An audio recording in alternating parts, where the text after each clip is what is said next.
गोरखपुर 2 दिवसीय दौरे पर पहुंचे मुख्यमंत्री योगी आदित्यनाथ ने शनिवार को डीडीयू गोरखपुर यूनिवर्सिटी में नाथ पंथ पर आयोजित संगोष्ठी का शुभारंभ किया। इस दौरान सीएम योगी ने कहा कि ज्ञान व्यापी साक्षात भगवान विश्वनाथ हैं। नाथ परंपरा ने हमेशा सबको जोड़ने की कोशिश की है। गुरु गोरक्षनाथ ने अपने समय में राष्ट्रीय एकता की ओर ध्यान आकर्षित किया है। रामचरितमानस समाज को जोड़ता है, वह हमारे जीवन का हिस्सा है। सीएम योगी ने बताया कि शंकराचार्य ने भारत के 4 कोनों में 4 पीठों की स्थापना की। काशी में आए तो भगवान विश्वनाथ ने उनकी परीक्षा लेनी चाहिए। उन्होंने देखा कि सुबह ब्रह्म मुहूर्त में आदि शंकराचार्य गंगा स्नान के लिए जा रहे हैं। इसी बीच अचानक एक अछूत कहे जाने वाला व्यक्ति उनके सामने आ जाता है। सामने खड़े होता देख सामान्य रूप से उनके मुंह से निकलता है कि मेरे सामने से हटो। तब वो आदि शंकराचार्य से प्रश्न पूछता है कि आप किसको हटाना चाह रहे हैं? आपका ज्ञान क्या इस भौतिक काया को देख रहा है या ब्रह्मा को देख रहा है? अगर ब्रह्म सत्य है तो ये ब्रह्म मेरे अंदर भी है, और अगर इस ब्रह्म सत्य को जानकर ठुकरा रहे हैं तो ये सत्य नहीं है। इतना सुनते ही आदि शंकराचार्य ने उनके मुंह से ऐसी बात सुनी और पूछ लिया कि आप कौन हैं? उन्होंने बताया कि जिस ज्ञान व्यापी की साधना के लिए वो काशी आए हैं, मैं वही साक्षात विश्वनाथ हूँ। ये सुनकर आदि शंकराचार्य उनके सामने नतमस्तक हो गए। दुर्भाग्य है कि आज लोग उसे मस्जिद कहते हैं। सीएम योगी ने हिंदी दिवस की बधाई दी, साथ ही कहा कि देश को जोड़ने की एक व्यवहारिक भाषा जिसे देश की बड़ी आबादी जानती है। हिंदी का मूल देववाणी संस्कृत से है। हर भाषा का स्रोत संस्कृत से जुड़ता है। अगर हमारी भाषा और भाव स्वयं की नहीं है तो प्रगति प्रभावित होगी। मोदी सरकार ने 10 वर्षों में हिंदी को हर स्तर पर प्रमोट किया है। आज इसका परिणाम है कि मेडिकल और इंजीनियरिंग के पाठ्यक्रम में भी हिंदी में देखने को मिल रहे हैं। अब राजनयिक आते हैं तो हिंदी को माध्यम बनकर हमसे संवाद करते हैं। भारत में संतों की परंपरा सबको जोड़ने की रही है। आचार्य शंकर जब अपने अद्वैत ज्ञान से परिपूर्ण हो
क्या आप तो अपने आप को अद्वैत ज्ञान के मर्मज्ञ मानते हैं?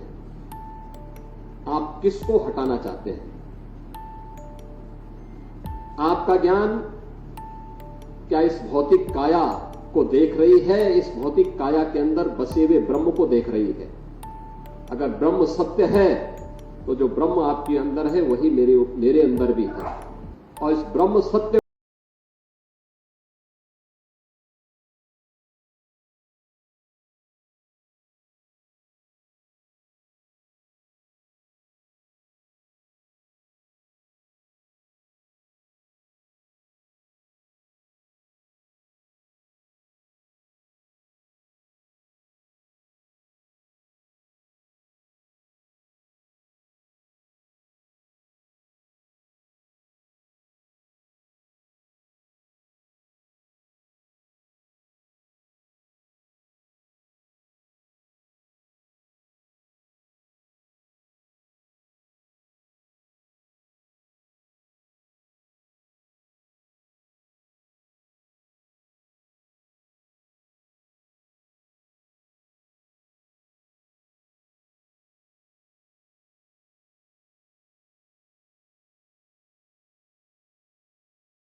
कभी गुलाम नहीं होता।